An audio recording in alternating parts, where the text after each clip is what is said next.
मैंने कुरान मजीद में से 26 वो विवादित आयतें जो आतंकवाद को बढ़ावा देती थी उनको हटाकर, और कुरान मजीद के जो सूरे थे वो सीरियल से नहीं थे, उनका क्रम संख्या ठीक करते हुए एक नया कुरान मजीद तैयार कर दिया है।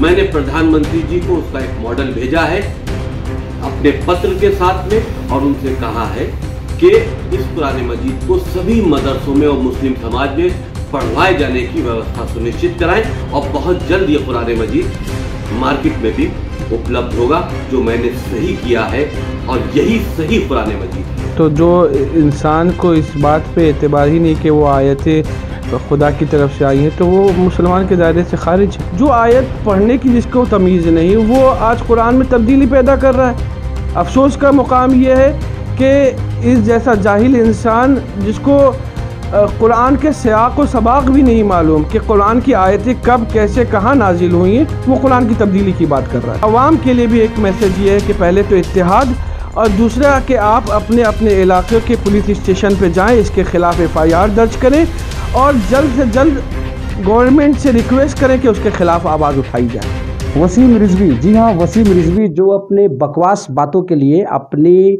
बेहुदा बातों के लिए पूरे ना सिर्फ हिंदुस्तान बल्कि पूरे दुनिया भर में बदनाम है। आज उसने जो सबसे बड़ी हिमाकत की है, उसने, आपको बता दें, आप सभी जानते होंगे, पिछले चंद महीना कबल इसने एक दावा किया था। इसने ये कहा था कि कुरान शरीफ की माज़अल्लाह 26 आयतें ऐसी है जो आतंकवाद को बढ़ावा देती है और उन आयतों का बैन लगाई जाए।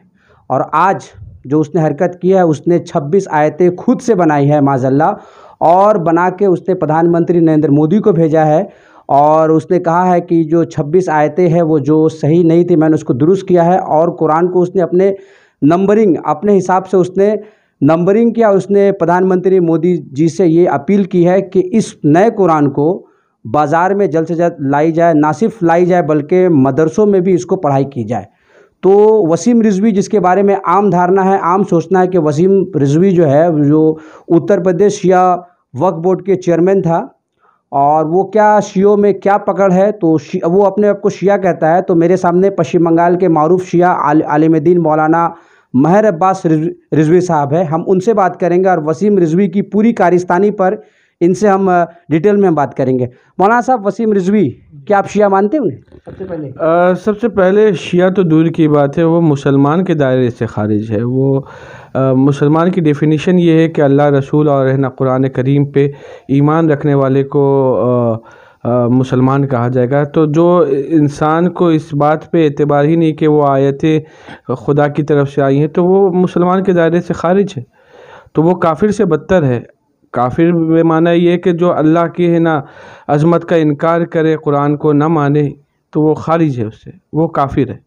26 आयतें वसीम रिजवी ने खुद से बनाई है, और आज मोदी जी को उसने भेजा और कहा कि ये कुरान जो है लागू होना चाहिए। क्या कहेंगे? देखिए, मैं कुरान शरीफ 1400 बरस से जिसकी हिफाजत खुद अल्लाह ने अपने हाथों में ली, इस शख्स ने एक बहुत बड़ी हिमाकत की। देखिए, मैं ये आपको बता दूं कि कुरान मजीद की जो आयतें हैं, आप कह रहे हैं कि ये वो आयतें खुदा की तरफ से नहीं आई, और आपने जो चेंजिंग की, इतनी गलत बात है।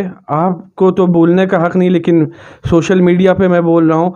तो आप ये देखिए कि वो ना कोई तालिब इल्म है, ना कोई मौलवी है, ना कोई मुफ्ती है, ना कोई आलिम दीन है किसी मदरसे से तालीम, उसको इतनी तमीज़ ही नहीं कि उसने वो आयत पढ़ भी सके। जो आयत पढ़ने की जिसको तमीज़ नहीं, वो आज कुरान में तब्दीली पैदा कर रहा है। अफसोस का मुकाम यह है कि इस जैसा जाहिल इंसान जिसको कुरान के सियाक़ व सबाक़ भी नहीं मालूम कि कुरान की आयतें कब कैसे कहाँ नाजिल हुई हैं, वो कुरान की तब्दीली की बात कर रहा है। तो वसीम रिजवी के बारे में आम धारणा, आम सोचिए कि वो शिया कम्युनिटी से ताल्लुक़ रखता है, कि आप लोग बहैसियत शिया कम्युनिटी उसके खिलाफ़ क्या एक्शन लेंगे? देखिए, सबसे पहली बात कि मैंने इससे पहले जो उसने फितना बर्पा किया था, और ये सुप्रीम कोर्ट में उसने हलफनामा दायर किया था, PIL दाखिल किया था कि 26 आयतों को हटा दिया। मुझे पूरे हिंदुस्तान से, बल्कि पूरी दुनिया से उसके ख़िलाफ़ आवाज़ उठी थी, लेकिन वो आवाज़ कुछ दिन के बाद थम गई। जिसकी वजह से हमें इस चीज़ का खदशा था कि ये फितना वो ज़रूर बर्पा करेगा और ये यहाँ तक पहुँचेगा। अब अजीज़ान मोहतरम, मेरे भाई सिर्फ इतना मैं समझाना चाहता हूँ आपको कि जो चीज़ सुप्रीम कोर्ट ने खारिज कर दी है तो वो प्रधानमंत्री के पास भी जाएगी तो बेकार है।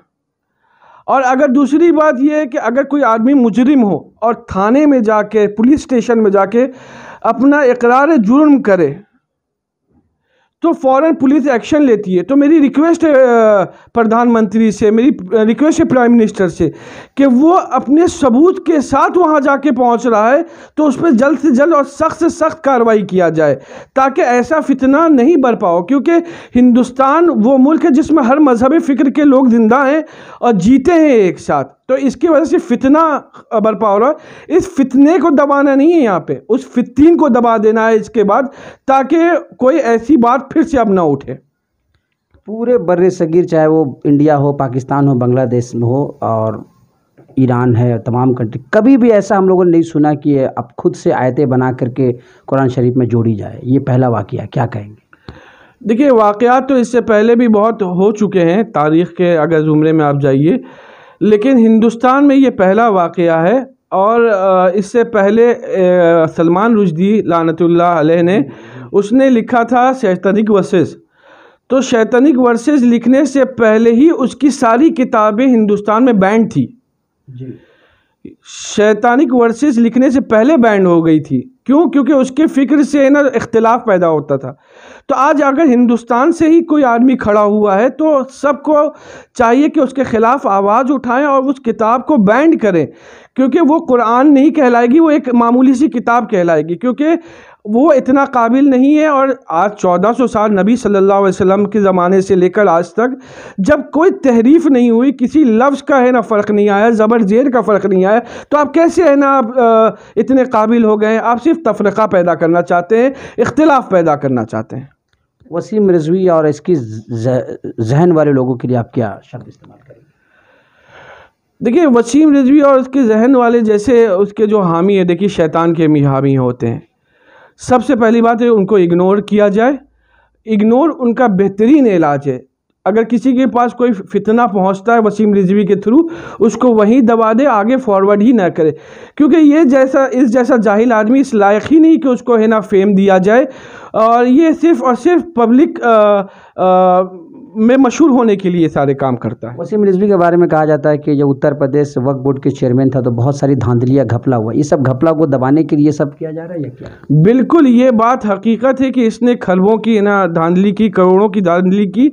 और अब इसमें देखिए, वो नीचे से लेकर ऊपर तक उसने पैसा खिलाया है अपने दौरे इख्तिदार में। तो जब दौरे इख्तिदार में खिलाया है तो भाई सबकी ना तालमेल है, और वो अपने आप को भी छुपाने के लिए इतने फितने फसाद किया करता है। क्या आपकी शिया जो कम्युनिटी, उसकी ओर से ऐसे लोगों के खिलाफ कोई फतवा या कुछ अहम कड़ा? देखिए, सबसे पहली बात मैं आपको बता दूं कि हर शिया आलिम दीन सरजमीन हिंदुस्तान पे हो या पूरे दुनिया में कहीं पे हो, वो वसीम रिज़वी के इस इक़दाम के ख़िलाफ़ है।